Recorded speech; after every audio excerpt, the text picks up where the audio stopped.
Yes sir, good morning. I hope माहौल जम रहा है आपके एंड पे। एंड सर आपके एंड पे रिवीजन हो रहा है। एंड सर आपने जहां तक हमने पढ़ा है वहां तक आपके एंड पे रिवाइज किया है। एंड क्वेश्चंस भी आपके एंड पर हो गए हैं, वो भी माहौल से शानदार वाले। आओ बच्चों, अब हम बात करते हैं इसके रिगार्डिंग। सर हमारा अगला टॉपिक, अगला चैप्टर टाइम ऑफ सप्लाई के regarding. Sir section number 12, section number 13, ये दोनों डिफाइन करते हैं टाइम ऑफ सप्लाई क्या होगा। यस मालिक। सर सेक्शन नंबर 12 है time of supply for goods के लिए, और सेक्शन नंबर 13 है time of supply for services के लिए। सर आपने और हमने सप्लाई की डेफिनेशन पढ़ी हुई है। सप्लाई में हमने पढ़ा हुआ है क्या सर? सप्लाई होगा when supplies are made or agreed to be made. When supplies are made or agreed to be made, मतलब अगर आपने सप्लाई कर दिया वो तो सप्लाई है ही है, सप्लाई करने के लिए एग्री कर दिया तो भी सप्लाई होगा, और सप्लाई अगर है तो लग जाएंगे क्या? जीएसटी। क्लियर बच्चों? आइए बच्चों बात करते हैं हम क्या, सप्लाईज मेड और अग्री टू मेड। मतलब अगर आपको एडवांस रिसीव हुआ है तो भी मान लेंगे सप्लाई के लिए आपने एग्री कर लिया, और एग्री के लिए मतलब सप्लाई हो गया और जीएसटी लगेगा। पर गुड्स हो या सर्विसेज हो, दोनों के लिए बोल दिया क्या सर? अगर एडवांस भी रिसीव हो गया तो भी सप्लाई के लिए आपने एग्री कर लिया, मतलब सप्लाई हो गया, सप्लाई हो गया तो जीएसटी लग गया, लेवी हो गया। क्लियर? इसलिए सर जब से जीएसटी आया तब से गवर्नमेंट ने बोल दिया क्या, जिस दिन आपने या तो सप्लाई कर दिया या सप्लाई के लिए एग्री कर दिया, गुड्स हो या सर्विसेज हो, दोनों के लिए ही सर सप्लाई कर दिया या सप्लाई के लिए एग्री कर दिया, whichever is earlier is the supply, और this is how time of supply was framed। और बोल दिया क्या, सप्लाई के लिए एग्री कर दिया मतलब एडवांस रिसीव हो गया, या फिर सप्लाई कर दिया मतलब आपने इनवॉइस इशू कर दिया। क्लियर? तो date of issue of invoice और receipt of payment whichever is earlier is the time of supply, भले गुड्स का हो या सर्विसेज का हो बेटा। क्लियर? सर सुनिएगा, सर वहां से पॉइंट आ गया टाइम ऑफ सप्लाई का, और गुड्स हो या सर्विसेज हो दोनों के लिए बोल दिया क्या, date of issue of invoice, date of issue of invoice और receipt of payment whichever is earlier. मतलब या तो एक्रू हो गया, एक्रू हो गया मतलब जब आपने इनवॉइस इश्यू कर दिया, सप्लाई कर दिया आपने, या पेमेंट रिसीव हो गया, जितना पेमेंट रिसीव हो गया सर उतने के लिए ये मान लेंगे टाइम ऑफ सप्लाई आ गया। और इस बैकग्राउंड को यूज करते हुए इनवॉइस और payment whichever is earlier, accrual और payment whichever is earlier, sir इस फंडा को यूज करते हुए गवर्नमेंट ने टाइम ऑफ सप्लाई को डिफाइन कर दिया, भले वो गुड्स का हो या सर्विसेज का हो। हाँ, सर्विसेज के लिए जब पहले सर्विस टैक्स हुआ करता था तो वहां पे भी पहले इनवॉइस और पेमेंट whichever is अर्लियर पे टाइम ऑफ सप्लाई मतलब पहले पॉइंट ऑफ टैक्सेशन बोलते थे, पॉइंट ऑफ टैक्सेशन वही टाइम ऑफ सप्लाई हुआ, तो वहां तो कोई तकलीफ नहीं थी बेटा। पर बिफोर जीएसटी जो गुड्स के टैक्सेस थे, तब पहले एडवांस रिसीव होने पर गुड्स पे कोई टैक्स नहीं लगता था, जब आप सप्लाई करेंगे तभी पहले एक्साइज और वेट लगा करते थे। तो सर जैसे ही जीएसटी आया सर इंडिया के बिजनेसमैन नाराज हो गए गवर्नमेंट से और बोल दिया क्या, हमको तो जीएसटी नहीं चाहिए, हम तो नाराज है आपसे, we don't want to be GST in India.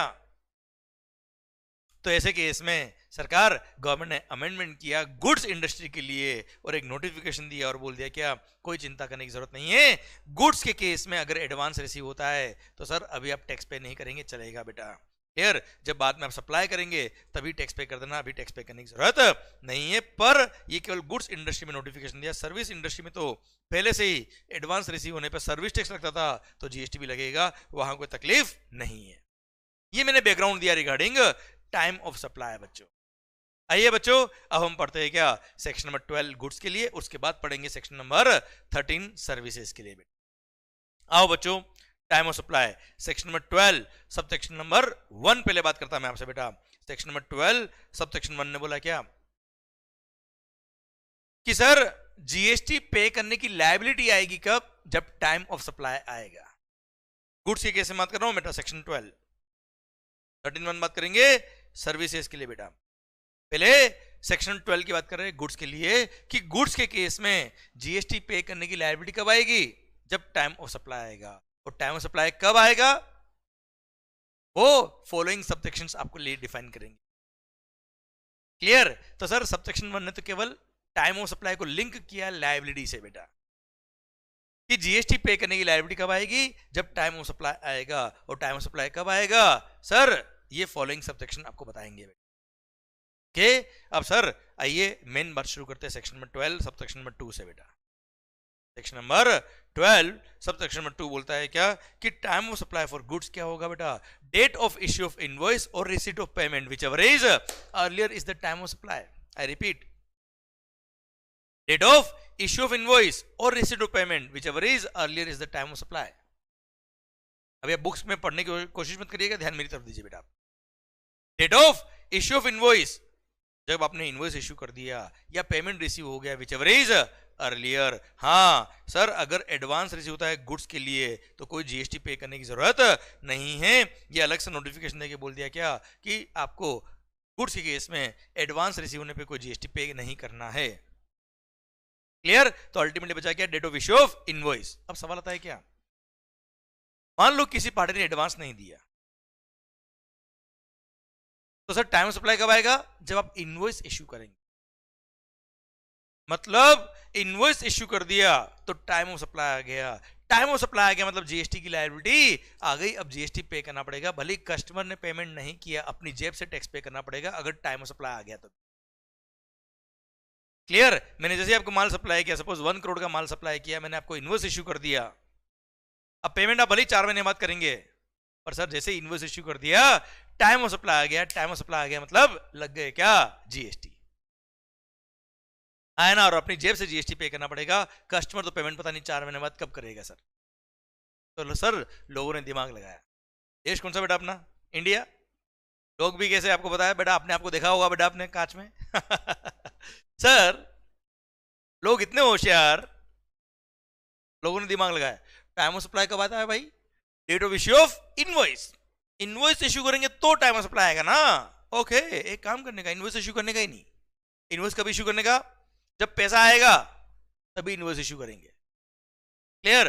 तो सर इसे क्या होगा, अपनी जेब से अपने को टैक्स पे करना ही नहीं पड़ेगा। तो सर लोगों ने दिमाग लगाया है, पीपल आर इंडियन। तो गवर्नमेंट ने क्या बोला, भाई साहब हम भी चुन चुन के पहुंचे हैं, हम भी इंडियन गवर्नमेंट है,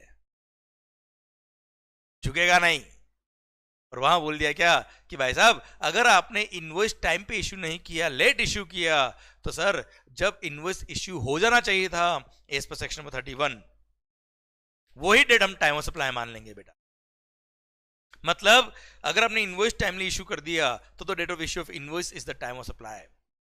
और अगर इनवॉइस टाइमली इश्यू नहीं किया तो as per section number 31 invoice कब इश्यू हो जाना चाहिए था, that is the date which will be the time of supply.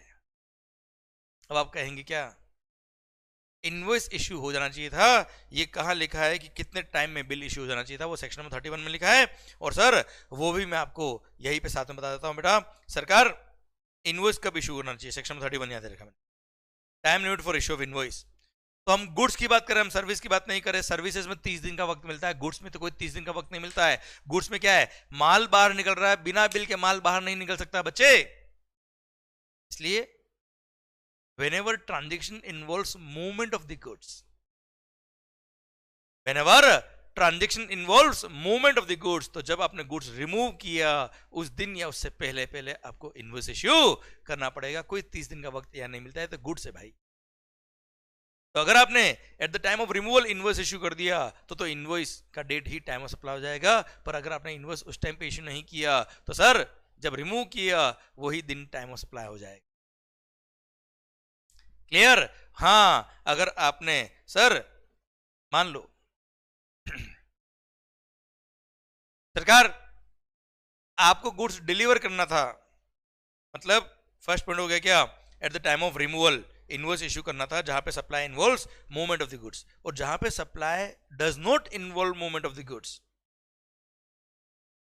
जैसे कोई मशीन अटैच करी हुई कहीं पे सर, फिक्स करी हुई है, मशीन का मूवमेंट नहीं हो रहा है, मैंने आपको मशीन दिखाई, पसंद आई कल से आपकी, तो when the goods were made available to the customer, जब गुड्स को उसकी गुड्स की इफेक्टिव डिलीवरी मैंने दे दी बेटा, एक तरह से आपका गुड्स वो हो गया, उस दिन या उससे पहले मेरे को इनवॉइस इश्यू करना पड़ेगा क्योंकि मूवमेंट इन्वॉल्व नहीं हो रहा है। तो फर्स्ट केस जहां पर movement of the goods involve है वहां ऑन और before removal of the goods invoice issue करना पड़ेगा, और जहां पे मूवमेंट इन्वॉल्व नहीं है वहां पर when the goods were made available to the customer, या उसको जब इफेक्टिव डिलीवरी कर दी गुड्स की, दैट डेट मेरे को इनवॉइस इश्यू करना पड़ेगा।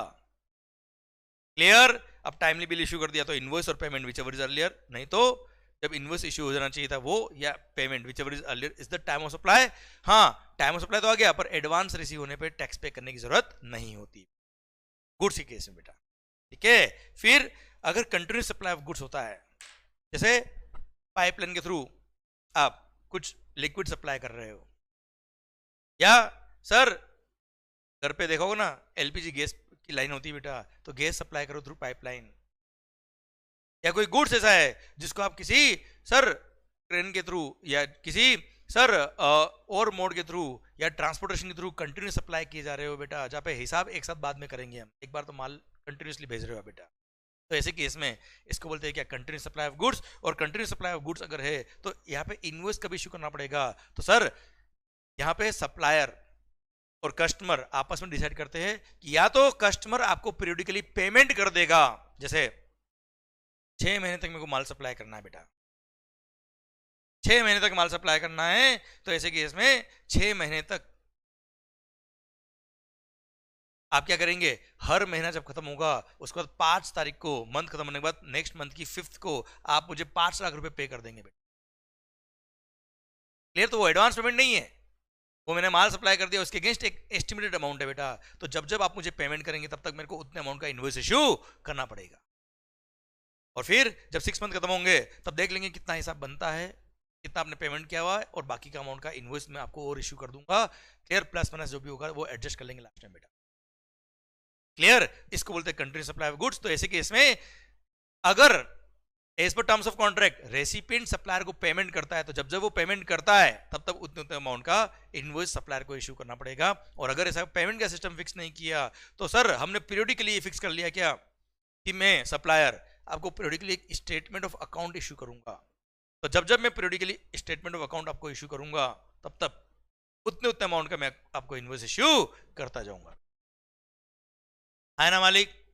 क्लियर? तो सर या तो supplier periodically statement of account issue कर रहा है या फिर रेसिपिएंट पीरियडिकली मुझे पेमेंट कर रहा है। क्लियर? जैसा भी हमारा डील है उतने अमाउंट का उस टाइम पे मेरे को इनवॉइस इशू करना पड़ेगा, और इनवॉइस इशू कर दिया तो टाइम ऑफ सप्लाई वो ही जाएगा, और इनवॉइस इशू नहीं किया तो जब इनवॉइस इशू हो जाना चाहिए था वो दिन जब आपने मुझे या तो पेमेंट किया या फिर मैंने आपको स्टेटमेंट ऑफ अकाउंट इशू किया, हिसाब भेजा, है ना भाई, वही दिन टाइम ऑफ सप्लाई हो जाएगा इन case of continuous supply of goods. और फिर जो लास्ट में 6 मंथ खत्म, 6 मंथ एक एग्जांपल है, लास्ट में जब माल सारा हो जाएगा उस पर जब फाइनल कैलकुलेशन करेंगे तो जो डिफरेंस अमाउंट आएगा उसका इनवॉइस और इशू कर दूंगा। है ना भाई? This is how time of supply will be calculated. Clear? In case of continuous supply of goods. Continuous supply of goods क्या होता है वो भी मैंने यहाँ पे आपको डिफाइन किया हुआ, यहाँ पे माल में कंटिन्यूसली या कॉन्करेंटली या रिकरेंटली सप्लाई कर रहा हूँ अंडर कॉन्ट्रैक्ट।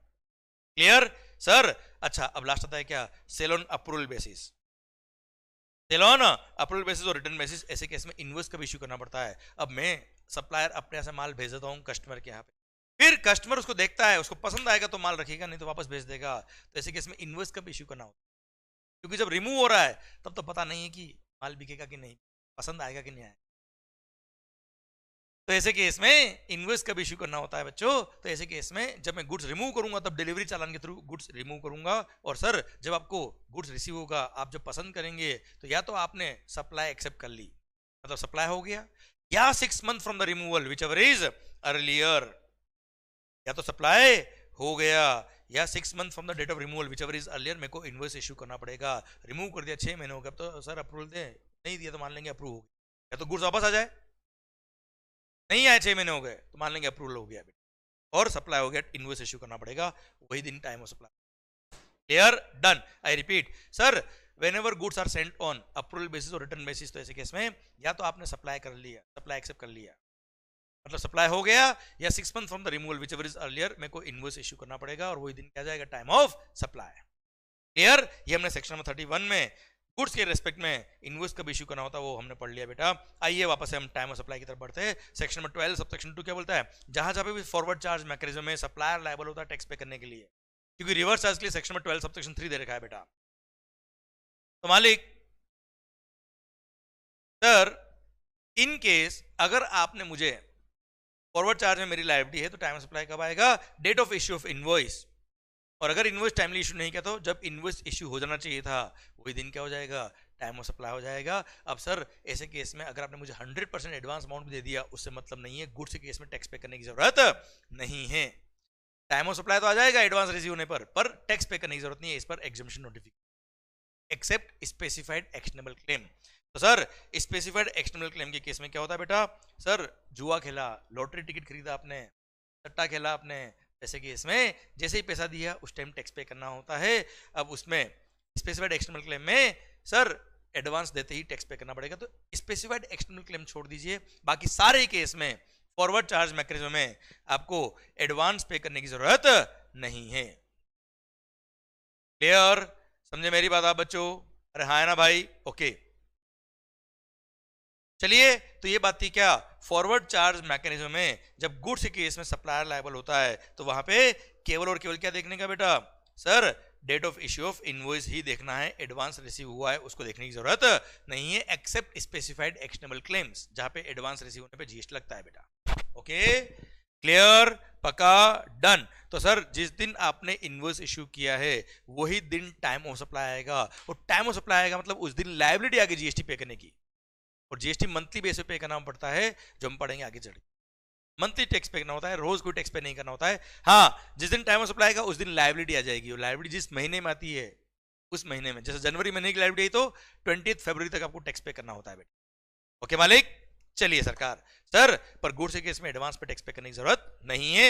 ये था आपका section number 12, subsection number 2 I think पूरा समझ में आया। साथ में हमने सेक्शन नंबर 31 भी पढ़ लिया, टैक्स इनवॉइस वाला टॉपिक बेटा। ये टॉपिक अपने अभी पढ़ लिया, तो जब टैक्स इनवॉइस चैप्टर आएगा तब टाइम नहीं लगता बेटा अपने। आइए बच्चों, अब पढ़ रहे क्या, सेक्शन नंबर 12 सब सेक्शन 3, जहां जहां रिवर्स चार्ज मैकेनिज्म लगता है वहां वहां,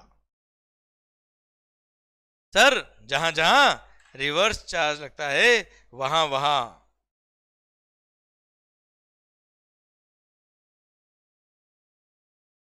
अच्छा एक बात भावेश भाई, सिंपल समझिए बेटा, पेमेंट कस्टमर कर रहा है या नहीं कर रहा, मैं तो कह रहा हूं पेमेंट बैड डेब्ट कर दिया, मैं कह रहा हूं जैसे ही बिल दिया उसी टाइम 100% पे कर दिया, या फिर उसने पेमेंट बहुत पहले एडवांस दे दिया, देखने का ही नहीं बेटा गुड्स केस में। इनवॉइस इश्यू किया ना, टाइम ऑफ सप्लाई आ गया बेटा, कंफ्यूज हो ही मत पेमेंट को लेके बेटा। Okay, clear. चलिए सरकार, सर अब आती है क्या, इन केस जहां जहां रिवर्स चार्ज मैकेनिज्म लगता है वहां वहां रेसिपिएंट लायबल होता है, और रेसिपिएंट अगर लायबल होता है तो वहां पर टाइम ऑफ सप्लाई रेसिपिएंट के एंगल से देखेंगे बेटा। जैसे मैं सप्लायर हूं, आप रेसिपिएंट है बेटा, आपने गुड्स रिसीव किया, रिवर्स चार्ज में आपकी लायबिलिटी है, तो नाउ आपके एंगल से देखना है कि टाइम ऑफ सप्लाई कब आएगा, तो वहां पे सर ये 3 इवेंट देखने के, गुड्स के केस में बात कर रहा हूं मैं आपसे बेटा मालिक। First 31st day from the date of issue of invoice, यहां पे लिखा है बेटा 31st day from the date of issue of invoice by the supplier. Supplier ने जब बिल, और अगर मान लो बिल इशू नहीं किया तो बिल के बदले में कोई और डॉक्यूमेंट इशू किया, नॉर्मल पर्ची दे दी बेटा आपको, स्लिप दे दिया, नॉर्मल रिसीट दे दिया, वह दिन से उस दिन से 31st day from the date of issue of invoice या any other document in lieu of invoice, clear, वो दिन। या फिर गुड्स रिसीव हो गया आपको रेसिपिएंट को, या फिर रेसिपिएंट ने सप्लायर को पेमेंट कर दिया, रेसिपिएंट ने सप्लायर को पेमेंट कर दिया, विच एवर इज अर्लीस्ट, हम first is the time of supply. Clear sir, आप समझिए मेरी बात को वापस से, आई रिपीट, उसमें तन्वी आपका पॉइंट भी कवर हो जाएगा बेटा। देखिए तो मालिक, अगर सुनना ध्यान से, रिवर्स चार्ज का बात कर रहा हूं, सेक्शन नंबर 12 सब सेक्शन 2 हो गया, 12(3) की बात कर रहा हूं मैं आपसे, कि अगर रिवर्स चार्ज मैकेनिज्म में रेसिपिएंट लायबल है तो रेसिपिएंट को, या तो जैसे फॉर एग्जांपल ये एयरपोर्ट मैंने बेचा बेटा, तो एयरपोर्ट जब आपको रिसीव हो गया वो दिन, या फिर 31st day from the date of issue of invoice, जब मैंने इनवॉइस इश्यू किया वहां से 31st डे, या फिर आपने मुझे पेमेंट कर दिया, which ever is earlier is the time of supply for recipient, और रेसिपिएंट के लिए टाइम ऑफ सप्लाई आ जाएगा, तो मतलब उस पर लायबिलिटी आ जाएगी टैक्स पे करने के लिए, और मंथली बेस पे वो टैक्स पे करेगा। जिस महीने में लायबिलिटी आई उस महीने की अगले महीने की 20th को उसको टैक्स पे करना पड़ेगा। ओके, अब सर अब सुनना बात को ध्यान से, सपोज आपको गुड्स रिसीव हुआ कब, 14 फरवरी को, गुड्स की बात कर रहा हूं, सर्विस की बात नहीं कर रहा हूं। सर आपको गुड्स रिसीव हो गया कब, 14 फेब को, आपने मुझे पेमेंट कब किया बेटा, 21 फरवरी को बेटा, एंड इनवॉइस इश्यू था मान लो 15 जनवरी को बेटा। अब 15 जनवरी से सबसे पहले तो 31st डे निकालिए बेटा। तो 15 जनवरी से 31st डे अगर हम बात करेंगे तो सर कैसे काउंट करते बेटा? 15 जनवरी को काउंट नहीं करने का। अब जनवरी में महीने में होते 31 डे, 31 माइनस 15 कर दो, कितना बचा बेटा? 16 डेज तो हो गए जनवरी के।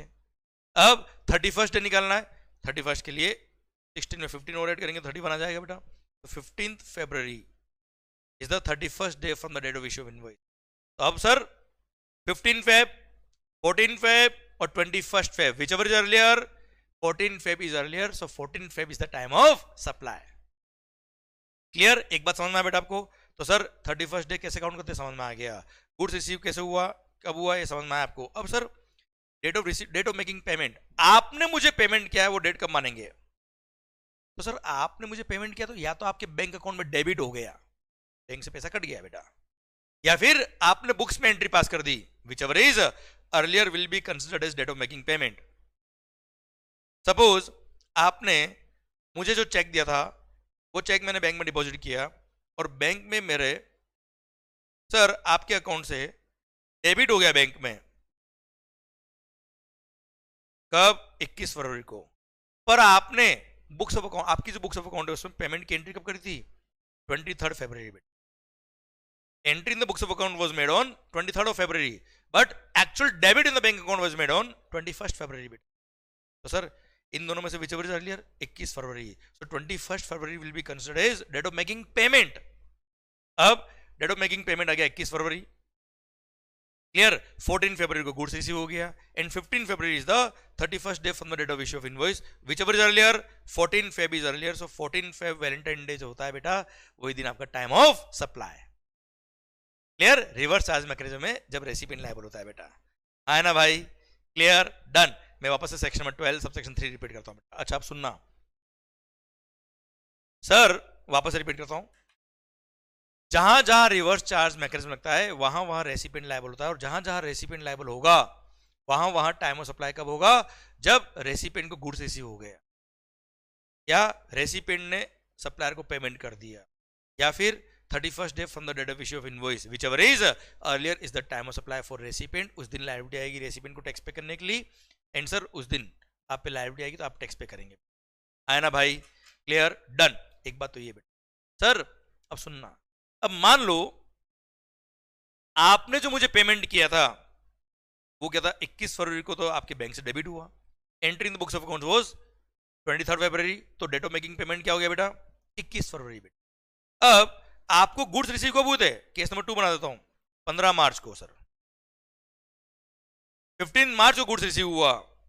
अच्छा इनवॉइस मैंने कब इश्यू किया था बेटा आपको? चलिए यहां पे केस नंबर 2 लिखता हूं। मैंने आपको इनवॉइस इश्यू किया था 10 फरवरी को। अब 10 फरवरी को इनवॉइस इश्यू किया, वहां से आपको निकलना है क्या? 31st day. और मान लो ये लीप ईयर नहीं था, 28 डेज का फरवरी बेटा, तो 18 डेज हो गए फरवरी के। क्लियर? फिर बचा क्या? 31st डेज में 13 day, 13th of March is the 31st day. Clear? अब 13 March is the date of 31st day from the date of issue of invoice. 13 March, 15 March और 21st February, whichever is earlier, तो 21 फरवरी is the time of supply in this example। मतलब आपने देखा जाए तो आपको मैंने बिल कब इशू किया? 10 फरवरी को इशू किया। पेमेंट आपको गुड्स रिसीव हुआ 15 मार्च को, और आपने मुझे पेमेंट कब कर दिया? 21 फरवरी को। तो 21 February is the time of supply इस कैलकुलेशन के हिसाब से बेटा। क्लियर? डन। अब ध्यान देना बेटा, अगर आपने मुझे एडवांस में पेमेंट कर दिया, तन्वी आप पूछते थे ना सर कि एडवांस और पेमेंट में क्या फर्क है? पेमेंट आपने मुझे अगर एडवांस कर दिया, मैंने माल बाद में सप्लाई किया, क्लियर? तो सर ऐसे केस में reverse charge mechanism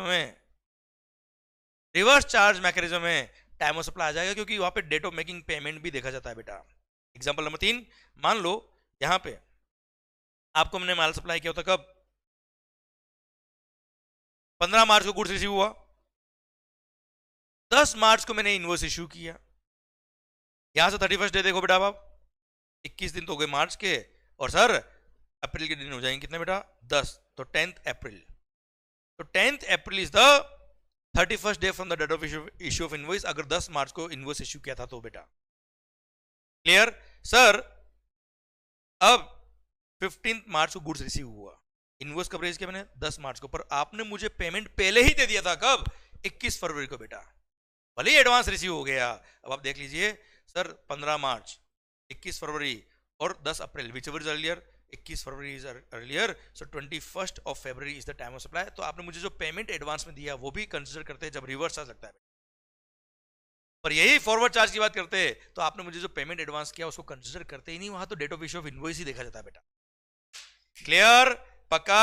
I hope अब कहानी आपकी पूरी क्लियर हो गई, आपको date of receipt of payment भी समझ में आ गया सर, आपको एडवांस वाला कहानी भी समझ में आ गया, रिवर्स चार्ज में क्या लायबिलिटी आती, कब आती, वो भी समझ। और हाँ, अगर मान लो कभी ऐसा कोई केस बनता है जहां पे इन तीनों इवेंट को डिटरमाइन ही नहीं कर पा रहे हो बेटा, क्लियर, आपको पता ही नहीं पड़ रहा है कि date of receipt of goods क्या था, डेट ऑफ मेकिंग पेमेंट क्या था, या 31st day from the date of issue of invoice क्या था, इससे डिटरमाइन नहीं होता है। अगर above parameters are not ascertainable, तो सर जिस दिन रेसिपिएंट ने अपनी बुक्स में जब एंट्री करी थी, रेसिपिएंट ने जब वो खर्चा बुक किया था, वही डेट क्या हो जाएगा? टाइम ऑफ सप्लाई हो जाएगा। अगर इन तीनों इवेंट से टाइम ऑफ सप्लाई डिटरमाइन नहीं होता तो जब रेसिपिएंट ने अपनी बुक्स में एंट्री पास करी, वही दिन क्या हो जाएगा? Time of supply. आपने बुक्स का खर्चा बुक किया होगा बेटा, गुड्स जो रिसीव हुई उसका रिकॉर्डिंग क्या होगा ट्रांजैक्शन के बुक्स में बेटा, वही दिन क्या मान लेंगे? Time of supply. Clear? Done. ये सेक्शन में 12 सबसेक्शन 3 खत्म होता है। अब आई रिपीट सर, सेक्शन में 12 सबसेक्शन 3 बोलता है कि गुड्स के केस में टाइम ऑफ सप्लाई कब आएगा?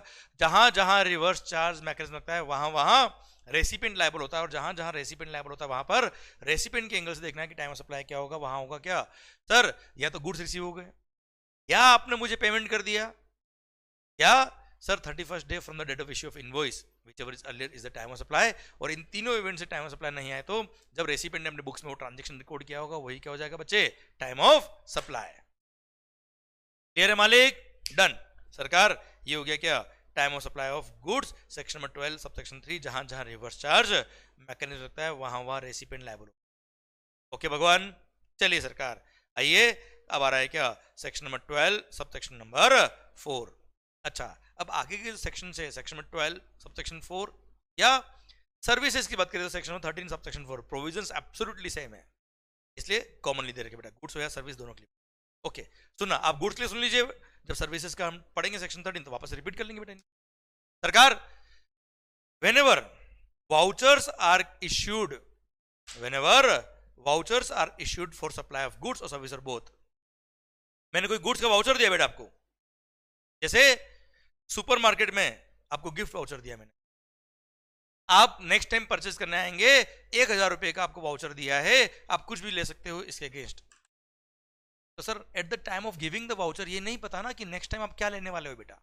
It means supply is not identifiable at the time of issue of voucher, supply is not identifiable at the time of issue of voucher. तो ऐसे केस में जब आप वाउचर रिडीम कराएंगे वो दिन टाइम ऑफ सप्लाई आएगा। जब आप वाउचर रिडीम कराएंगे, date of redemption of the voucher is the time of supply, date of redemption of the voucher is the time of supply.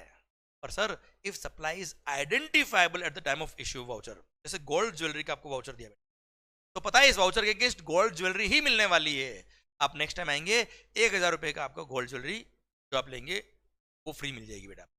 Sir 1000 के अगेंस्ट गोल्ड ज्वेलरी ही मिलने वाला है, तो supply is identifiable at the time of issue voucher. तो ऐसे case में जब voucher issue किया वही दिन टाइम ऑफ सप्लाई हो गया, रिडम्पशन कब किया उसे मतलब नहीं है।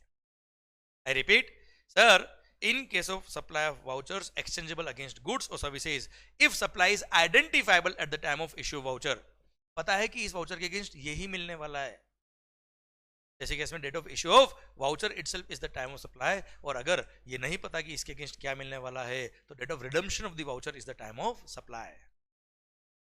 क्लियर? डन। सर आइए section number 12 subsection number 5। Sir बहुत इजी पॉइंट है सर अब ये। Sir residual provision, very good Bhavesh, good. मालिक सर रेसिडुअल प्रोविजन बोलता है क्या, अगर आपका टाइम ऑफ सप्लाई डिटरमाइन नहीं हो रहा है यूजिंग सबसेक्शन 2, 3 और 4, तो रेसिडुअल प्रोविजन बोलता है क्या, सर कोई बात नहीं, जिसका कोई नहीं उसके हम। बोलता है क्या, अगर रिटर्न फाइल करने की रिक्वायरमेंट थी तो due date of filing the return is the time of supply. If time of supply is not identifiable using subsection 2, 3, 4, तो अगर रिटर्न फाइल करने की रिक्वायरमेंट थी तो due date of filing the return is the time of supply, और अगर return file करने की रिक्वायरमेंट नहीं थी, date of payment of tax is the time of supply. Date of payment of tax is the time of supply. सरकार मतलब अगर GST में रजिस्टर्ड था पर्सन बेटा, रिटर्न फाइल करने की रिक्वायरमेंट होगी, तो जिस पीरियड में उसने सप्लाई किया उस पीरियड में रिटर्न फाइल करने की रिक्वायरमेंट थी, वो due date of filing return is the time of supply. और अगर मान लो सप्लाई रजिस्टर्ड ही नहीं, बिल्कुल चोर आदमी बेटा, पर लायबिलिटी थी जीएसटी की बेटा उसको, तो ऐसे केस में sir date of payment of tax is the time of supply. जब वो पेमेंट उससे रिकवरी करेंगे, हम टैक्स का पेमेंट रिकवर करेंगे गवर्नमेंट, उसी दिन टाइम ऑफ सप्लाई मान लेंगे। Okay done. तो सर ये था residual provision section number 12 subsection number 5। अच्छा सर चिराग भाई का एक डाउट है, सर फूड कूपन क्या होगा, आइडेंटिफाइबल मानेंगे या नहीं मानेंगे? आप मुझे बताओ, फूड कूपन के अगेंस्ट क्या मिलने वाला है बेटा? फूड मिलने वाला है ना, फिक्स है, यही फूड मिलेगा बेटा, बस सप्लाई आइडेंटिफाइबल है बेटा। ये बच्चे चलिए, अब मान लो फूड कूपन ऐसा होता है बेटा जो सुपरमार्केट का फूड कूपन है। फूड कूपन सुपरमार्केट में मतलब वेफर्स के पैकेट ले लो, ब्रेड ले लो, कुछ भी ले लो, तो बात अलग होगी बेटा, वहां नॉन आइडेंटिफाइबल हो गया। पर वो खाना कुक किया हुआ खाना मिलने वाला है, तो वहां पर रेट ऑफ टैक्स फिक्स है बेटा, क्लियर? तो वहां पे उसको आइडेंटिफाइबल बोलेंगे। ओके सरकार, आइए मालिक। Sir section number 12 subsection number 6 बोलता है क्या, अगर आपने कस्टमर से over and about the price कुछ interest, delayed payment charges, late payment fee या पेनल्टी के नाम पे कुछ और भी रिकवरी किया है, एडिशनल कंसिडरेशन, तो ऐसे केस में वो भी वैल्यू ऑफ सप्लाई का पार्ट बनता है। ऐसा हमने बात करी भी आगे बेटा, सेक्शन 15 पढ़ेंगे वैल्यूएशन में, पढ़ा हुआ है, हमने बात करी भी है कि वो भी वैल्यू में इंक्लूड होता है। तो ऐसे केस में उसके लिए टाइम ऑफ सप्लाई क्या होगा, जब such amount is received, date when such additional consideration is received is the time of supply.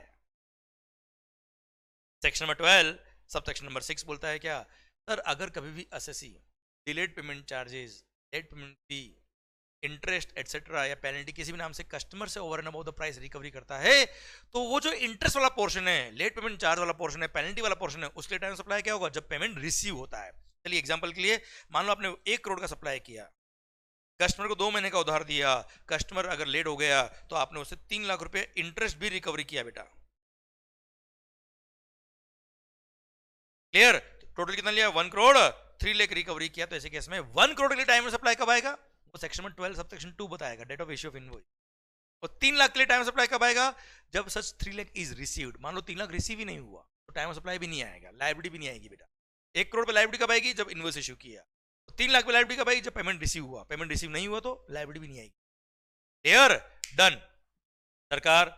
तो इन case of GST, in case of GST section number 12 subsection 6 बोलता है क्या, एडिशनल कंसिडरेशन अगर customer से charge किया है तो जिस दिन वो एडिशनल कंसिडरेशन रिसीव होता है that is the time of supply. इसी के साथ ये सेक्शन नंबर 12 पूरा खत्म होता है। अब अच्छा एक निशांत भाई का डाउट आया, सर फूड मार्केट में, सुपरमार्केट में भी आइटम फिक्स का है बेटा। सुपरमार्केट में सर बकेट भी मिलती है, कपड़े भी मिलते हैं सर, 2 तरह के आइटम मिलते हैं यार, और सब पे रेट ऑफ टैक्स अलग होता है। तो सप्लाई आइडेंटिफाइबल का है बेटा, कस्टमर तो जब आएगा उसकी जब इच्छा होगी वो खरीद लेगा बेटा। इलेक्ट्रॉनिक आइटम भी ले सकता है वहां से, कपड़े भी ले सकता है, खाने के आइटम भी ले सकता है, जो चाहे ले सकता है ना सुपरमार्केट से। क्लियर? वो तो जब खरीदेगा, जब रिडम्पशन कराएगा तब पता पड़ेगा क्या खरीदा उसने बेटा। चेयर खरीदा है, किचन खरीदा है, खिलौने खरीदे, क्या पता पड़ेगा बेटा। क्लियर? पर अगर वाउचर में लिखा है कि नहीं इसके अगेंस्ट टॉय ही मिलेगा और वो भी ये वाला, जैसे ज्वेलरी मिलेगी, ज्वेलरी में कोई भी ज्वेलरी लो बेटा, रेट ऑफ टैक्स सेम है बेटा, इसलिए बोलते हैं सप्लाई इज आइडेंटिफाइड। ओके ऐसे डिफाइन कर। आइए ये सेक्शन में 12 पूरा खत्म होता है। अब ये था आपका क्या, time of supply for goods. I hope शिद्दत से समझ में आया बेटा आपको। ओके आइए time of supply for services की बात करते हैं, सेक्शन नंबर 13। अच्छा एक बार सेक्शन में 12 वापस से रिपीट कर रहा हूं, ध्यान देना बेटा। सेक्शन में 12 क्या बोलता है, सब सेक्शन 1 सेक्शन 12 कि गुड्स के केस में लायबिलिटी आएगी जब टाइम ऑफ सप्लाई आएगा, और टाइम ऑफ सप्लाई कब आएगा, ये फॉलोइंग सबसेक्शंस डिफाइन करेंगे। सबसेक्शन 2 बोलता है क्या, फॉरवर्ड चार्ज मैकेनिज्म में टाइम ऑफ सप्लाई कब आएगा, date of issue of invoice, और अगर इनवॉइस टाइमली इश्यू नहीं किया तो जब इनवॉइस इश्यू हो जाना चाहिए था एज पर सेक्शन 31 वो दिन, या receipt of payment whichever is earlier is the time of supply. पर अगर कभी भी पेमेंट जो कस्टमर ने दिया है, हमको जो पेमेंट रिसीव हुआ है वो अगर एडवांस में रिसीव हुआ है तो उस पर टैक्स पे करने की जरूरत नहीं है। जब उसका इनवॉइस इश्यू करोगे तभी टैक्स पे करना, except specified actionable claim. Specified actionable claim में आपको टैक्स अभी पे करना होगा। ओके मालिक, डन सरकार। Second, section number 12 subsection number 3, reverse charge mechanism. जहां जहां रिवर्स चार्ज मैकेनिज्म लगता है वहां वहां रेसिपिएंट लायबल होता है, और जहां रेसिपिएंट लायबल होता है वहां टाइम ऑफ सप्लाई कब आएगा? सर या तो रेसिपिएंट को गुड्स रिसीव हो गया, आप रेसिपिएंट को गुड्स रिसीव हो गया, या उसने सप्लायर को पेमेंट कर दिया, उसके बुक से डेबिट, उसकी बुक्स अकाउंट्स में पेमेंट की एंट्री कर दी, या बैंक अकाउंट से डेबिट हो गया, whichever is earlier is the date of making payment. तो जब गुड्स रिसीव हो गया, या आपने सप्लायर को पेमेंट कर दिया, या फिर 31st day from the date of issue of invoice whichever is earlier is the time of supply. और इन तीनों इवेंट्स अगर टाइम ऑफ सप्लाई डिटरमाइन नहीं हो रहा है, तो जब जब सर रेसिपिएंट उस ट्रांजैक्शन को बुक्स में रिकॉर्ड करेगा, वही दिन क्या हो जाएगा? Time of supply. Section number 12 subsection number 4 बोलता है क्या? वाउचर्स और कूपन के केस में इफ सप्लाई इज आइडेंटिफाइबल कि इस वाउचर के अगेंस्ट यही मिलने वाला है, सर जब वाउचर इश्यू करोगे वही दिन टाइम ऑफ सप्लाई हो जाएगा। But if supply is not identifiable at the time of issue of voucher, तो वाउचर जब रिडीम कराओगे वो दिन क्या हो जाएगा? Time of supply. Sir subsection number 5 बोलता है रेसिडुअल प्रोविजन। सबसेक्शन 2, 3, 4 से आपका टाइम ऑफ सप्लाई डिटरमाइन नहीं हो पा रहा है, तो ऐसे केस में अगर रिटर्न फाइल करने का रिक्वायरमेंट था तो due date of filing return is the time of supply. जैसे फ्रॉड वगैरह किया, इन्वेस्टिगेशन पता पड़ा कि आप चोर हो बेटा, तो due date of filing return is the time of supply. और in any other case date of making payment of the tax is the time of supply. Subsection 6 बोलता है क्या? अगर कस्टमर से over and above the price interest, delayed payment charges, late payment fee etcetera recovery किया है, तो वो भी वैल्यू का पार्ट बनता है। तो उस वाले पोर्शन के टाइम ऑफ सप्लाई कब आएगा? जब वो इंटरेस्ट अमाउंट या लेट पेमेंट फी या पेनल्टी वगैरह रिसीव होगी, उस दिन टाइम ऑफ सप्लाई आएगा। जितना अमाउंट आया है उतने के लिए टाइम ऑफ सप्लाई आएगा, पेमेंट नहीं आया टाइम ऑफ सप्लाई भी नहीं आएगा। क्लियर? डन सरकार। ये था आपका सेक्शन नंबर 12 गुड्स के लिए। आइए सेक्शन नंबर 13 सर्विसेज के लिए बात करते हैं सर। अच्छा निशांत भाई, एक और बात, कंटिन्यू सप्लाई ऑफ गुड्स के केस में क्या होता है बेटा कि या तो supplier periodically statement of account issue करेगा रेसिपिएंट को कि मैंने इतना इतना माल सप्लाई किया है, तो उस दिन जिस दिन उसने स्टेटमेंट इश्यू किया उस दिन उतना अमाउंट का इनवॉइस भी इश्यू करना पड़ेगा, और वही दिन टाइम ऑफ सप्लाई आ जाएगा। और अगर ऐसा नहीं है, कस्टमर पीरियडिकली पेमेंट मेरे को देता है बेटा, जैसे हर महीने की 5 तारीख को मैं 5-5 लाख रुपए पे करूंगा, तो 5 लाख रुपए जब पेमेंट कर रहे हो आप मेरे को, तभी मेरे को उतना अमाउंट का इनवॉइस इश्यू करना पड़ेगा, वही दिन टाइम ऑफ सप्लाई हो जाएगा बेटा। क्या मालिक? चलिए सरकार। सर इन केस ऑफ एक और सर इनवॉइस कब इश्यू करना पड़ता है? अरे भावेश भाई तुम इतनी इतनी बार रिवीजन करवाओगे मेरे से अगर, तो ये फास्ट ट्रैक बैच है भाई। सर सुनना ध्यान से, time limit for issue of invoice. Sir invoice कब इश्यू करना पड़ता है? जहां पे भी movement of the goods involve होता है वहां पर ऑन और before removal of the goods invoice issue करना पड़ता है। जहां मूवमेंट इन्वॉल्व नहीं होता है वहां पर सर जब गुड्स मैंने कस्टमर को अवेलेबल करा दी, डिलीवरी दे दी, कोई दिन क्या होगा? टाइम, और उस दिन मेरे को इनवॉइस इश्यू करना पड़ता है बेटा। सर जहां पे सेल ऑन अप्रूवल बेस पे है, तो या तो कस्टमर ने अप्रूवल दे दी वो दिन, या 6 months from the removal whichever is earlier is the time of supply is the date when invoice is required to be issued बेटा। और कंटिन्यू सप्लाई ऑफ गुड्स के बारे में आपको बात कर चुका बेटा। ओके चलिए सरकार, आइए सेक्शन नंबर 13 ध्यान से सुनिए, पूरा कंसंट्रेशन याद रखिए बेटा। सेक्शन नंबर 13 सर्विसेज के लिए सबसेक्शन 1 बोलता है क्या? जब टाइम ऑफ सप्लाई आएगा उस दिन लायबिलिटी आएगी जीएसटी पे करने की। टाइम ऑफ सप्लाई कब आएगा? ये फॉलोइंग सबसेक्शंस आपको बताएंगे। सबसेक्शन नंबर 2 बोलता है क्या? Main section. Sir date of issue of invoice और receipt of payment whichever is earlier is the time of supply. I repeat, date of issue of invoice और receipt of payment whichever is earlier is the time of supply. Sir services के case में advance receive होने पे भी supplier मैं हूं, recipient आप है, आपने मुझे एडवांस फीस दे दी तो भी टाइम ऑफ सप्लाई आ जाएगा और टैक्स पे करना पड़ेगा। जितना अमाउंट रिसीव हुआ एडवांस का उतना अमाउंट पे टैक्स पे करना पड़ेगा।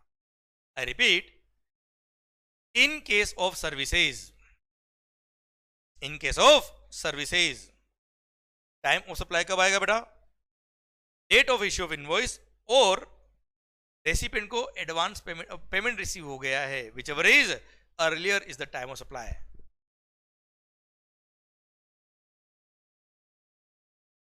ओके मालिक,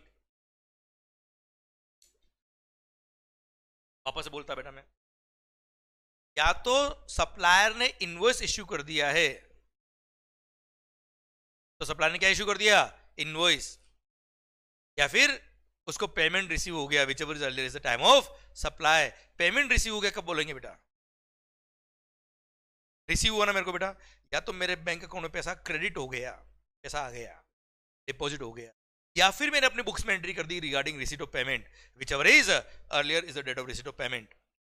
पेमेंट रिसीव कब मानेंगे बेटा, या तो बुक्स ऑफ अकाउंट में एंट्री कर दी या बैंक अकाउंट में क्रेडिट हो गया, whichever is earlier is the date of receipt of payment, ये तो ठीक है sir. Date of issue of invoice और receipt of payment whichever is earlier is the time of supply. पर अगर इनवॉइस टाइम पे issue नहीं किया, मान लो कस्टमर ने पेमेंट दिया ही नहीं बेटा, मैंने वो लेट देने वाला है, तो मैंने क्या सोचा, इनवॉइस इश्यू करने का ही नहीं। अगर उसने मेरे को इनवॉइस इश्यू नहीं किया तो ऐसे केस में जिस दिन मैंने सर्विसेज प्रोवाइड करी थी, जिस दिन मैंने सर्विसेज प्रोवाइड करी थी, जब सर्विसेज कंप्लीट हुई थी, that date is the time of supply. मतलब सुनना ध्यान से, date of issue of invoice और receipt of payment whichever is earlier is the time of supply. अगर आपने इनवॉइस टाइमली इश्यू कर दिया था तो, और अगर इनवॉइस टाइमली इश्यू नहीं किया तो date of completion of service, date of provision of service और receipt of payment whichever is earlier is the time of supply. है ना भाई, अगर इनवॉइस टाइमली इश्यू नहीं किया। ओके, अब पॉइंट आता है क्या सरकार, what is the time limit to issue the invoice. Again वही सेक्शन नंबर 31 ने डिफाइन किया कि सर्विसेज के लिए टाइम ऑफ सप्लाई, सर्विसेज के लिए इनवॉइस कब इश्यू करना पड़ता है। क्लियर, मैं आपको एक एग्जांपल देता हूं और इसके थ्रू समझाता हूं बच्चों। सबसे पहली बात तो ये कि इन केस ऑफ सर्विसेज 30 दिन का वक्त मिलता है। जिस दिन आपने सर्विसेज प्रोवाइड करी, जिस दिन आपने सर्विसेज कंप्लीट करी, वहां से 30 डेज का टाइम मिलता है to issue the invoice.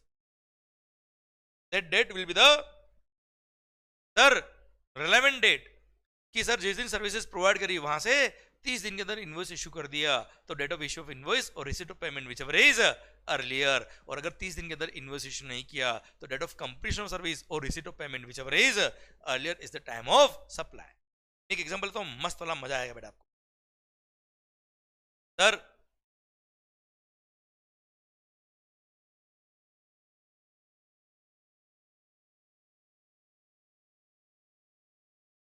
Section number 13 subsection 2 time of supply. बात करता हूं मस्त वाली बेटा आपसे। सर यहां मैं बहुत सारे एग्जांपल लिखता हूं, मजा आएगा आपको, एंड बी इन्वॉल्व्ड। बच्चों जो भी ऑनलाइन लेक्चर देख रहे हैं प्लीज मेरे से बात करते रहे, इंटरेक्ट करते रहे। इंटरेक्ट इन द सेंस कोई चीज में बोल रहा हूं तो यस आपको रेस्पॉन्ड करना है बेटा। तो मालिक चलिए चलिए, मतलब चलना कहीं नहीं, बोल रहा हूं मैं, सुनना है।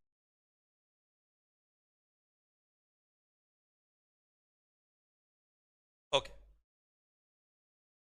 सर, ये है आपका सप्लाई, सप्लाई हो गया, सर्विसेज कंप्लीट हो गई, मतलब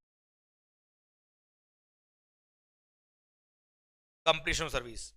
फिर date of issue of invoice, ये है date of receipt of payment, यहां लिख रहा हूं क्या, time of supply. First case, case number 1, suppose हमारे निशांत भाई, निशांत आपकी सर्विसेज कंप्लीट हो गई कब बेटा, 14 फेब। बिल कब इश्यू किया sir, 28 February. Part in payment कब किया बेटा,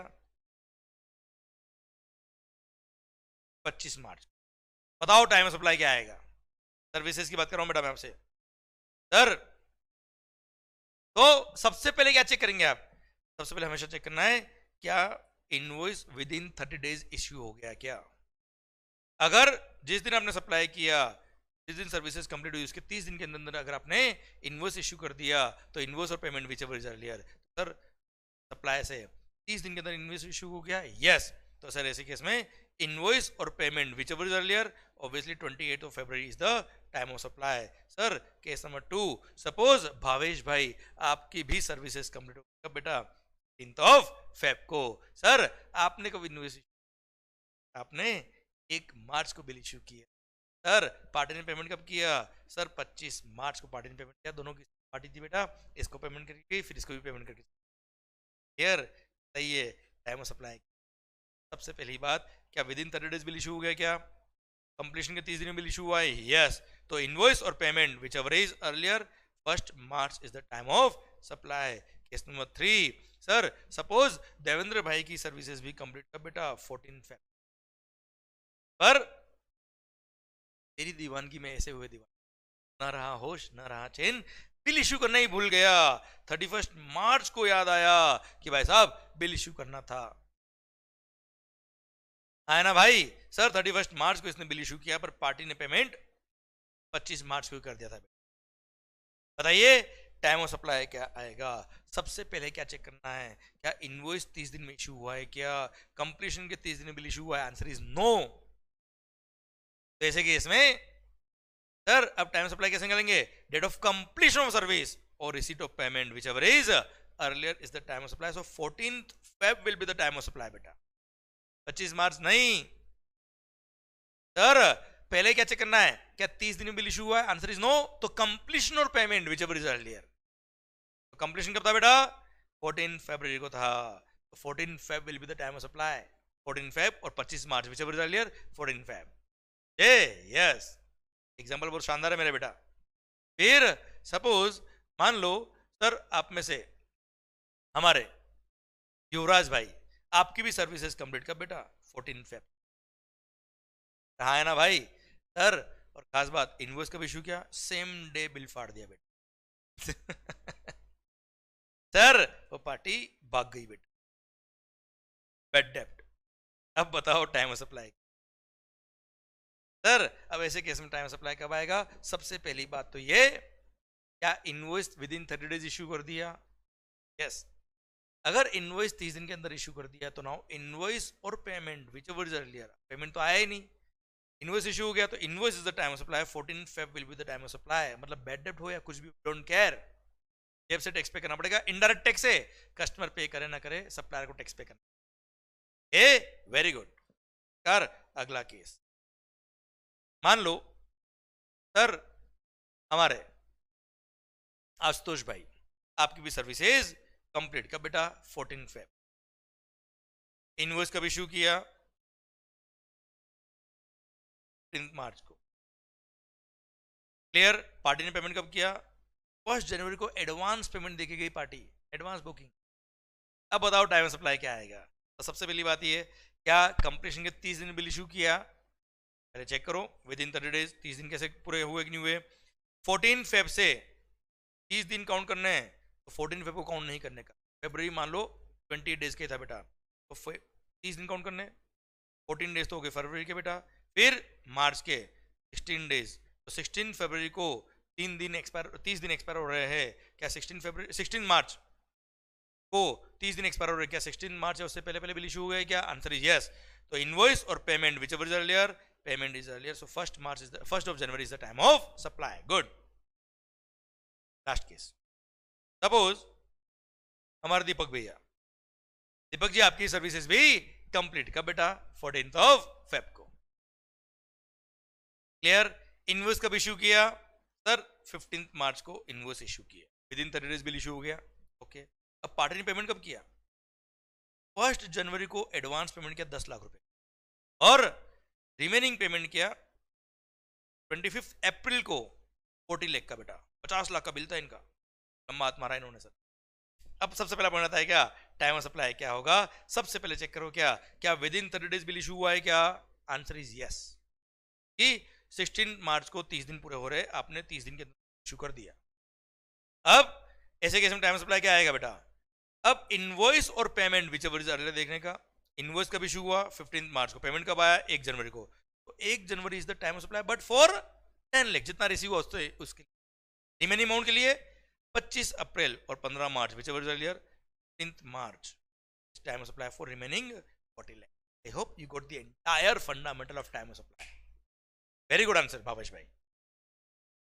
क्लियर? डन। तो sir in case of GST time of supply for services क्या हो रहा है? आई होप पूरा आपको समझ में आ रहा है शिद्दत के साथ बेटा। अरे क्लियर है सर? अब देखो सर, अब ध्यान से अगर देखोगे तो मैंने एक एक पॉइंट और शिद्दत से ये एग्जांपल जो लिखे ना बेटा, भले कहते हैं पर सर बहुत काम के एग्जांपल है, देखना ध्यान से। अच्छा यहां तक जिसने आई एम श्योर, आई बेट कि एग्जाम का कोई भी क्वेश्चन आपका गलत नहीं हो। अगली बात सुन ली, कंसल्टेंट। सर देखना ध्यान से, मालिक किस तरह से टैक्स प्लानिंग हो सकती है वो सब एग्जांपल मैंने यहां लिखा है बेटा। सबसे पहला केस देखोगे अगर आप तो सर 28 फरवरी, जब पता है सर्विसेज कंप्लीट 14 Feb को रही, देखो सारे केस में मैंने एग्जांपल एक ही लिया बेटा। अब टैक्स प्लानिंग सीखते बेटा। 14 फेब को आप सर्विसेज प्रोवाइड करने वाले हो बेटा। पता है आपको कि पार्टी पेमेंट बाद में ही करने वाली है, मार्च महीने में पेमेंट करेगी। अब सोचो, आपने अगर 28 फरवरी को इशू कर दिया होता तो 28 फरवरी टाइम सप्लाई आ गया, मतलब फरवरी महीने में लायबिलिटी आ गई। यही अगर आपने दिमाग लगाया होता और एक दिन बाद बिल इशू किया होता 1 मार्च को, तो आपका टाइम ऑफ सप्लाई 1 मार्च आता। 1 मार्च आता मतलब मार्च महीने की लायबिलिटी के साथ टैक्स पे करना है। सर 28 फरवरी को अगर आपने 28 फरवरी को अगर आपने सर इनवॉइस इशू कर दिया होता तो 28 February is the time of supply. It means फरवरी महीने का जीएसटी का लायबिलिटी कब पे करना होता है? 20 मार्च को। तो 20 मार्च या उससे पहले टैक्स पे करना पड़ेगा। यही अगर आपने एक दिन का प्लानिंग किया होता, सोचा होता, अच्छी कंसल्टेंसी ली होती, अच्छे एडवाइस दिया होता, तो 1 मार्च आपका टाइम ऑफ सप्लाई होता। मतलब मार्च महीने में आपकी जीएसटी की लायबिलिटी आएगी। 20 अप्रैल या उससे पहले आपको जीएसटी पे करना होता। 1 महीने का वर्किंग कैपिटल मैनेजमेंट होगा। यही बिल 28 फरवरी को इश्यू होता तो 20 मार्च या उससे पहले जीएसटी पे करना होता। अभी 20 अप्रैल या उससे पहले जीएसटी पे करना है। This is how you can do the tax planning. ये इवेजन नहीं है, प्लानिंग है। ये वर्किंग कैपिटल मैनेजमेंट, इस तरह से हम एडवाइजरी इशू करते हैं। I hope you are getting the point. पर वो 30 दिन का इंतजार करते करते कि लेट मत हो ना। अगर वर्किंग कैपिटल मैनेजमेंट करते करते अगर आपकी प्लानिंग ऐसी होगी कि 30 दिन निकल गए उसके बाद बिल इशू कर रहे हो भाई साहब, तो लग गए लायबिलिटी रेट्रोस्पेक्टिव आ रही बेटा। इसमें देखिए liability date of completion of service से आ रही है, रेट्रोस्पेक्टिव लायबिलिटी आ जाएगी बच्चे। है ना क्लियर? ये ध्यान रखने का। अच्छा, जब भी एडवांस रिसीव होता है तो वहां तो कोई प्लानिंग की बात ही नहीं आती। जितना पेमेंट एडवांस रिसीव हो गया है उस पर टैक्स अभी पे करना। क्लियर? आई होप मजा आया बेटा आपको। क्लियर? और जहां पे एडवांस कम रिसीव हुआ तो जितना रिसीव हुआ उतने पे टैक्स पे करने का। बाकी का date of issue of invoice के हिसाब से देखने का। I hope you got the entire fundamental. Example बहुत शानदार है बेटा। ओके, अपनी नोटबुक में जरूर कॉपी करना, बहुत काम का बेटा। सारे पॉइंट इसमें कवर होते हैं बेटा। ओके चलिए, मैं कह रहा हूं आपसे कि ये हमारा जो एक्सपीरियंस इतने सालों का, उसको यूज करिए अपनी पढ़ाई। ये तो कोचिंग फायदेमंद होगी बेटा आपके लिए, वरना क्यों रहेगी बेटा। आओ मालिक। सर एक और बात बताता हूं मैं। सर एडवांस जो रिसीव होता है सर्विसेज के केस में, advance payment received if it is up to only ₹1,000,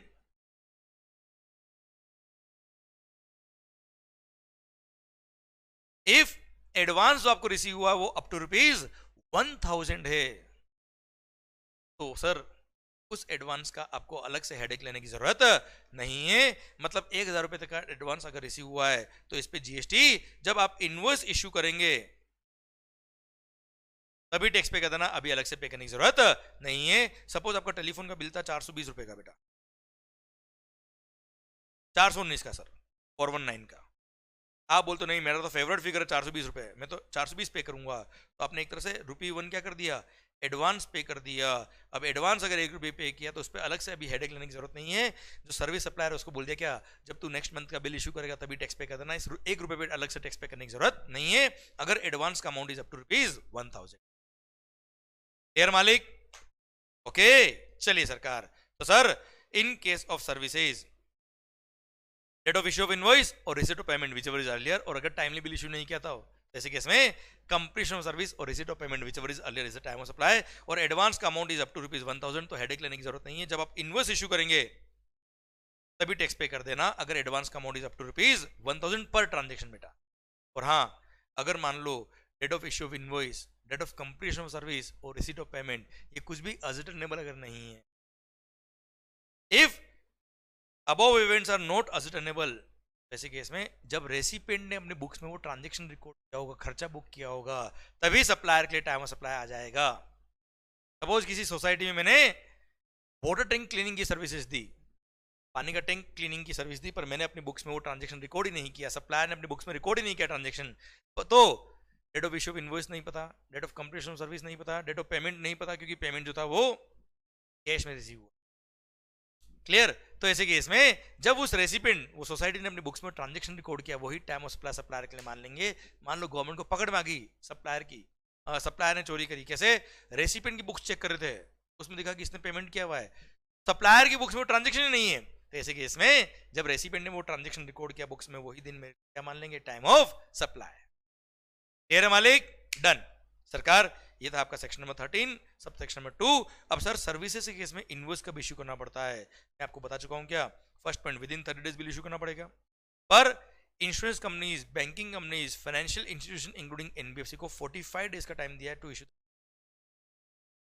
तो ये जो मैंने एग्जांपल आपको पढ़ाया बेटा 30 दिन के हिसाब से, यही अगर क्वेश्चन बैंकिंग कंपनी का आ जाएगा, फाइनेंशियल इंस्टीट्यूशन का आ जाएगा, एनबीएफसी का आ जाएगा, तो ऐसे केस में ये हो जाएगा क्या, 45 डेज बेटा। ओके चलिए सरकार। सेकंड, सर अगर मान लो कोई सर्विस का कॉन्ट्रैक्ट पहले ही टर्मिनेट हो गया before completion of the service, तो जिस दिन कॉन्ट्रैक्ट तोड़ा है आपने, उस दिन उतने अमाउंट का आपको इनवॉइस इश्यू करना पड़ेगा जितने की आपने सर्विस सप्लाई कर दी बेटा। वहां 30 दिन का वक्त नहीं मिलता। Clear sir? At the time when supply ceases, उस दिन ही आपको इनवॉइस इश्यू करना पड़ेगा। अच्छा अब आता है क्या, कंटिन्यूस सप्लाई ऑफ सर्विस। पहली बात तो कंटिन्यूस सप्लाई सर्विस होता क्या है, मतलब अगर कोई भी सर्विसेज आप कंटिन्यूसली या कॉन्करेंटली प्रोवाइड कर रहे हो for a continuous period exceeding 3 months, उसको बोलते हैं क्या, कंटिन्यूस सप्लाई।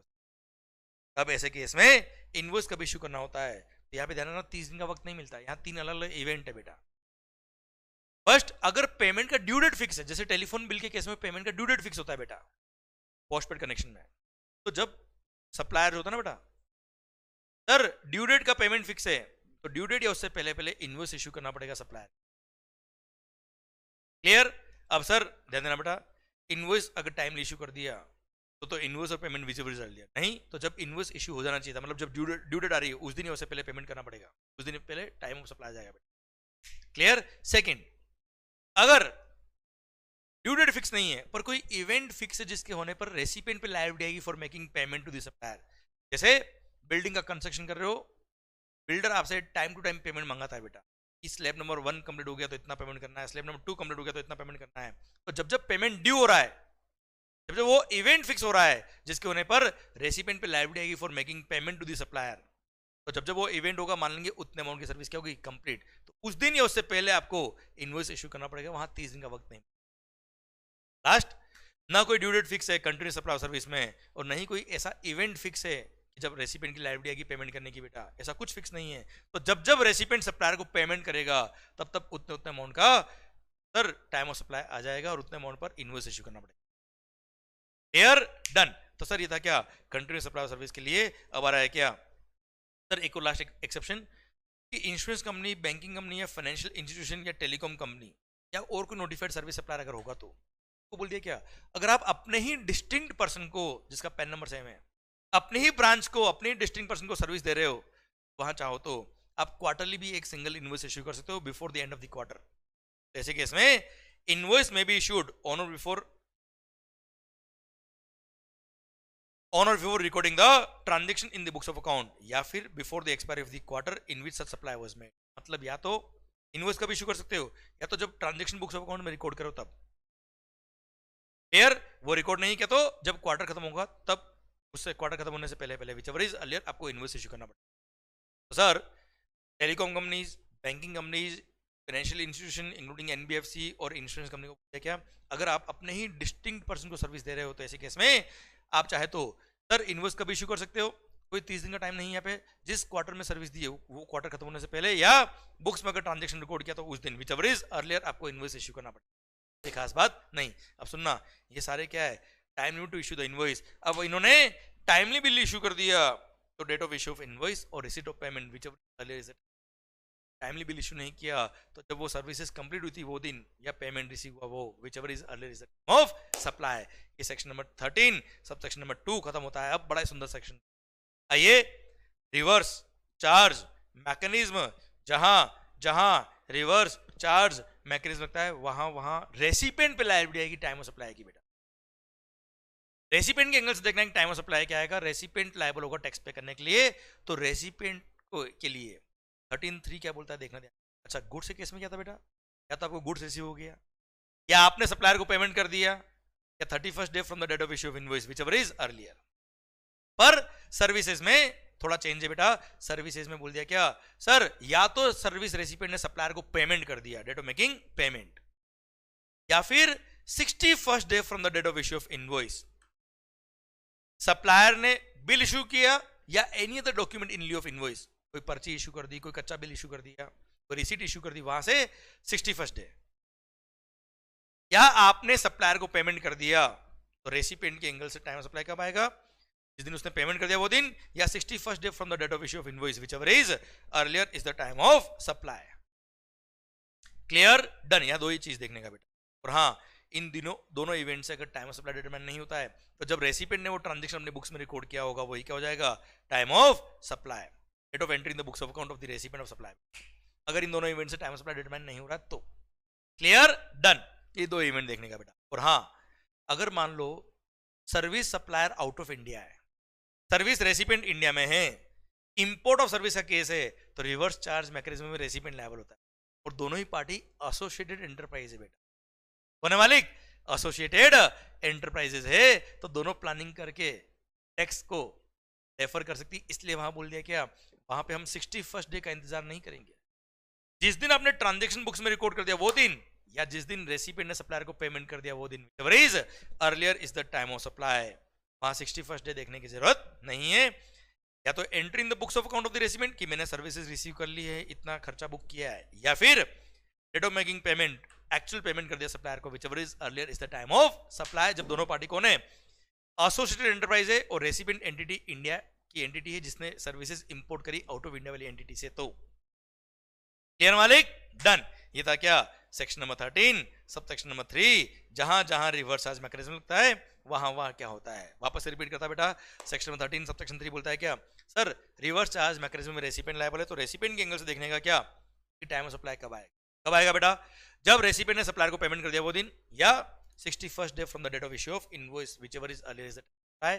दोनों इवेंट्स अगर टाइम सप्लाई नहीं आ रहा तो जब बुक्स ऑफ अकाउंट्स में वो एंट्री पास करी वो टाइम सप्लाई। और अगर दोनों पार्टी एसोसिएटेड एंटरप्राइज है और आउट ऑफ इंडिया वाली एंटिटी ने इंडियन एंटिटी को सर्विसेज दी है, तो इंपोर्ट ऑफ सर्विस के केस में रेसिपिएंट लायबल है, तो वहां पर 61st डे का इंतजार नहीं करेंगे। वहां बुक्स ऑफ अकाउंट्स में एंट्री पास कर दी रिगार्डिंग सर्विसेज या actual making payment to the supplier, whichever is earlier is the time of supply. Clear? Done. ये सेक्शन 13(3) खत्म होता है। अब reverse charge mechanism for services. अच्छा, अब 13(4) वाउचर्स, सर्विसेज का वाउचर दिया, जैसे रेस्टोरेंट का वाउचर मिला बेटा आपको, सर पिज्जा, डोमिनोज पिज्जा का वाउचर मिला, वहां क्या मिलेगा? खाना ही मिलेगा ना बेटा। सर ऐसे एग्जांपल मत दो, भूख लग रही है, आपको लग रही, मेरे को भी भूख लग रही। तो डोमिनोज पिज्जा का अगर आपको वाउचर मिला है मालिक, जैसे केस में जिस दिन सर वाउचर इशू किया वही क्या हो जाएगा? टाइम ऑफ सप्लाई, क्योंकि सप्लाई आइडेंटिफाइबल है। If supply is identifiable at the time of issue voucher, तो date of issue voucher itself is the time of supply. Same जो सेक्शन नंबर 12 में पढ़ा वही 13 में प्रोविजन सारे। And if supply is not identifiable at the time of issue voucher, जैसे MakeMyTrip dot com का आपको वाउचर मिला, मेकमाईट्रिप.com से आप एयर टिकट भी बुक कर सकते हो, बस टिकट भी बुक कर सकते हो, ट्रेन का टिकट भी बुक कर सकते हो, होटल भी बुक कर सकते हो। सर बहुत सारी सर्विसेज वो प्रोवाइड करता है। अब आपको ये डिफाइन नहीं किया कि आप इसके अगेंस्ट क्या ले सकते हो, आपकी जो इच्छा हो वो सर्विस ले सकते हो बेटा। तो supply is not identifiable at the time of issue voucher, जब वाउचर रिडीम कराओगे वही क्या हो जाएगा? Time of supply. क्लियर? पर सप्लाई आइडेंटिफाई होती है कि इस वाउचर के अगेंस्ट यही मिलने वाला है, तो जब वाउचर इश्यू किया वही क्या हो जाएगा? टाइम ऑफ सप्लाई, भली बाद में रिडीम कराओ या ना। Clear? Residual provision section number 13 subsection 5 same. अगर सबसेक्शन 2, 3, 4 से आपका टाइम ऑफ सप्लाई नहीं आ रहा है, सबसेक्शन 5 बोलता है क्या? अगर मालिक अगर रिटर्न फाइल करने की रिक्वायरमेंट है तो due date of filing return is the time of supply, और अगर रिटर्न फाइल करने की रिक्वायरमेंट नहीं है तो date of making payment of tax to the government is the time of supply. Clear सरकार? डन। और सर 13(6) बोलता है क्या? अगर कस्टमर से over and about the price आपने interest, delayed payment charges etcetera recover किया है, तो वो इंटरेस्ट वाला पोर्शन, डिलेड पेमेंट चार्जेस वाला पोर्शन जो है उसके लिए टाइम ऑफ सप्लाई कब आएगा? जब वो डिलेड पेमेंट चार्ज रिसीव होता है। रिसीव नहीं हुआ तो टाइम ऑफ सप्लाई भी नहीं है। क्लियर?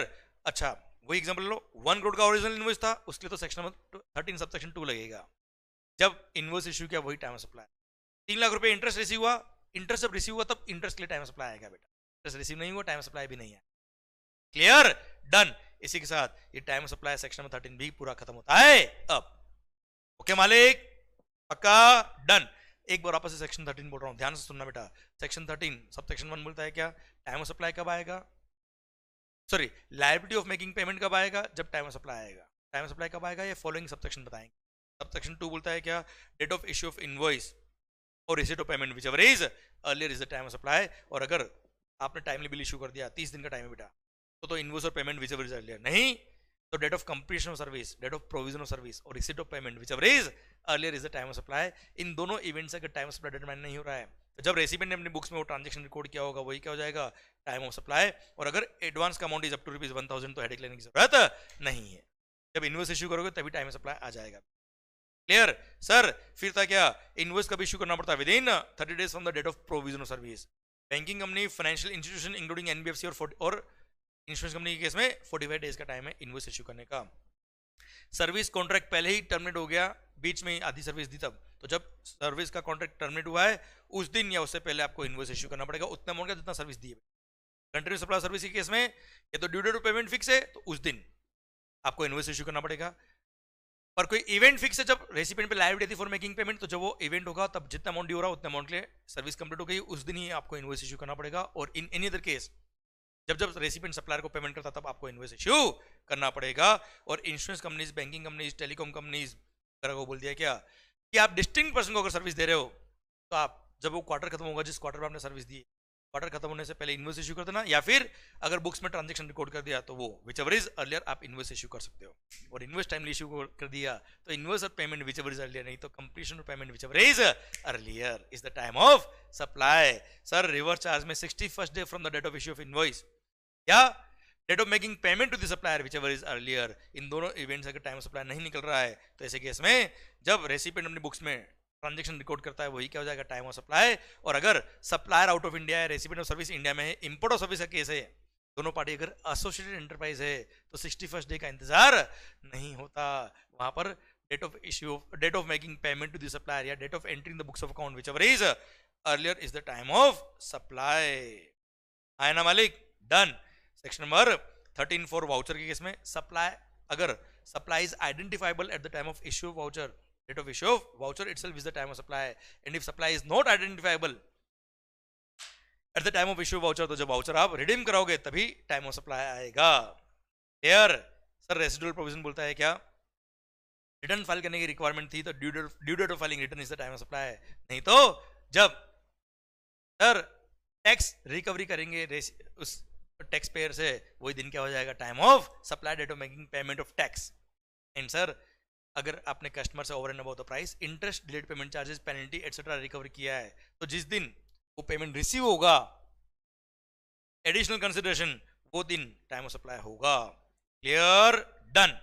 सर ये पूरा सेक्शन नंबर 12 एंड 13 पूरा शिद्दत के साथ प्यार से। अब एक सर्कुलर दे रखा है आपके लिए बेटा, वो देखिए हम पढ़ते बेटा। Sir NHAI, national highways authority of India, ये क्या करता है बेटा, इनका हाइब्रिड एन्युटी मॉडल होता है बेटा। इसमें क्या होता है, आज जैसे NHAI ने आपको रोड बनाने का कॉन्ट्रैक्ट दिया, साथ में बोल दिया कि इसको मेंटेन भी आपको करना है। ये लगभग 15-17 साल के कॉन्ट्रैक्ट होता है बेटा, 15 से 17 साल के कॉन्ट्रैक्ट होता है बेटा यार। क्लियर? तो ऐसे केस में अब सर इसको बोलते हैं क्या, हाइब्रिड एन्युटी मॉडल। ये लॉन्ग टर्म कॉन्ट्रैक्ट होते हैं जिसके अंदर आपको रोड का कंस्ट्रक्शन भी करना है एंड आपको operation maintenance of the road भी करना है बेटा, जो लगभग 15-17 साल का कॉन्ट्रैक्ट होता है। अब ऐसे केस में it is a continuous supply of service बेटा। पर यहां पे क्या होता है बेटा, सिंस आपने सर्विसेज प्रोवाइड करी इसको, NHAI को, अब यहां पर सर आपको टैक्स पे करना पड़ेगा। अब यहां पे इस कॉन्ट्रैक्ट को 2 कॉन्ट्रैक्ट में डिवाइड नहीं कर सकते बेटा, रोड बनाने का कॉन्ट्रैक्ट अलग हो गया, मेंटेन करने का कॉन्ट्रैक्ट अलग हो गया, ऐसा पॉसिबल नहीं है। क्लियर? तो ऐसे केस में अब टाइम ऑफ सप्लाई क्या आएगा, it's a continuous supply service. तो पीरियोडिकली जब जब आप इनवॉइस इश्यू करोगे वो दिन या एक्चुअल आपको जब गवर्नमेंट पेमेंट करी, NHAI जो पेमेंट करी वो which ever is earlier is the time of supply. और अगर आपने इनवॉइस टाइमली इश्यू नहीं की ऐसे केस में क्या होगा बच्चों, सर जब जब आपका वो इवेंट पूरा हुआ जब पेमेंट ड्यू होता है बेटा आपका, है ना भाई, या तो ड्यू डेट पेमेंट फिक्स होगा बेटा, या कोई इवेंट फिक्स होगा कि इतना रोड बनाने के बाद या इतना कॉन्ट्रैक्ट कंप्लीट होने के बाद मेरे को पेमेंट करना होगा। तो सर जब वो पेमेंट ड्यू हो रहा है वो, या आपने जब वो इवेंट कंप्लीट किया है वो, वहां से आप कंपेयर करेगा किसको, date of receipt of payment को, whichever is earlier is the time of supply. Clear? ये लिखा है देखिए sir, Accordingly, the time of supply of services under HAM contract, including construction and operation management, O&M मतलब operation and maintenance, should be the date of issue of invoice or receipt of payment, whichever is earlier. अगर आपने invoice timely issue कर दिया तो clear, और अगर invest timely issue नहीं किया तो सर जब वो इवेंट स्पेसिफाइड है कि ये होने पे पेमेंट ड्यू होगा बेटा, वो दिन, या date of making payment whichever is, date of receipt of payment whichever is the time of supply. हाँ है ना भाई, कि रोड कॉन्ट्रैक्ट पूरा करोगे आप या इतना पोर्शन पूरा करोगे तब आप सप्लायर को इन्वेस्ट इशू करोगे। अगर आपने टाइमली बिल इशू नहीं किया, कुछ दिन इशू नहीं किया, तो जब इन्वेस्ट इशू हो जाना चाहिए था कब, जब वो इवेंट पूरा हुआ बेटा तब, या receipt of payment whichever is the time of supply. कोई खास बात नहीं बेटा, है ना भाई। अच्छा, जब NHAI आपको इंस्टॉलमेंट में पेमेंट करती है या लेट पेमेंट करती है तो आप कई बार इंटरेस्ट भी ऐड करते हो बेटा। तो इंटरेस्ट भी अगर आपने रिकवरी किया है NHAI से तो इंटरेस्ट पे भी GST लगता है, और इंटरेस्ट पे GST लगेगा सर, वो भी वैल्यू में include. Interest shell also form part of value of supply, है ना भाई, क्लियर। और इंटरेस्ट पे भी GST लगेगा। इंटरेस्ट जब रिसीव होगा तब पेमेंट आपको टैक्स की लायबिलिटी आएगी बेटा, खास बात नहीं। यहाँ तक क्लियर, पक्का। ये आपका एक तरह से कंटिन्यूस सप्लाई सर्विस को मैंने एक तरह से रिवाइज कराया आपको इस एग्जांपल को लेके। आई hope you got the entire point. अरे हाँ ना मालिक, सर इसी के साथ ये time of supply for goods and services including the circular खत्म होता है अब। क्लियर सर, चिराग भाई, देवेंद्र भाई, भावेश जी, तन्वी, समझ में आया कि नहीं आया? फुल माहौल बन रहा कि नहीं बन रहा है भाई? हाँ जी, जो भी ऑनलाइन बैठे बेटा लाइव देख रहे हैं, I hope you got the entire topic. I hope you got the entire concept. हाँ चिराग, it is a kind of boot model बेटा, build, operate and transfer model। बिल्कुल सही कह रहे हो बेटा, क्लियर सर। अलग अलग इंडस्ट्री में अलग अलग नाम देते बेटा, माहौल शानदार वाला। ओके सर, देखिए आपके लिए एक छोटा सा मैसेज लिखा है बेटा, क्या? You don't have to be great to start, but you have to start to be great. Sir great बनने के लिए आपको कुछ एक्स्ट्रा एफर्ट नहीं करना है, पर यस सर, ग्रेट बनने के लिए आपको स्टार्ट तो करना पड़ेगा ना। You don't have to be great to start. आप बहुत महान हो स्टार्ट करने के लिए, ऐसा जरूरी नहीं है, पर यस जिसने स्टार्ट कर दिया वो जरूर महान बन जाएगा, अगर उसकी डायरेक्शन सही है, अगर उसने मेहनत पूरी करी है, पूरी डेडिकेशन के साथ अगर आपकी मेहनत है तो फुल माहौल बनेगा, and yes you will be a great a day. तो गाइज माहौल जो बहुत शानदार, thank you so much sir. इस लेक्चर को यही स्टॉप करते हैं, एंड सर इसी के साथ ये टाइम ऑफ सप्लाई भी खत्म होता है अब, क्लियर। और हाँ बच्चों, सर इसके जो क्वेश्चन है उसका फाइल भी मैं आपके लिए अपलोड कर दूंगा गूगल ड्राइव पे, क्लियर। प्लीज इसके क्वेश्चंस भी आप देखिएगा, सो दैट आपका क्वेश्चनर भी पूरा साथ साथ कंप्लीट होता जाएगा चैप्टर बाय चैप्टर, एंड माहौल बनता जाएगा आपके एंड में। ओके डन सरकार, इसी के साथ भारत माता की जय। मिलते हैं नेक्स्ट लेक्चर के अंदर। Next lecture will be for value of supply. पहले इसके क्वेश्चंस आपको देखने हैं बेटा, उसके बाद। Okay done.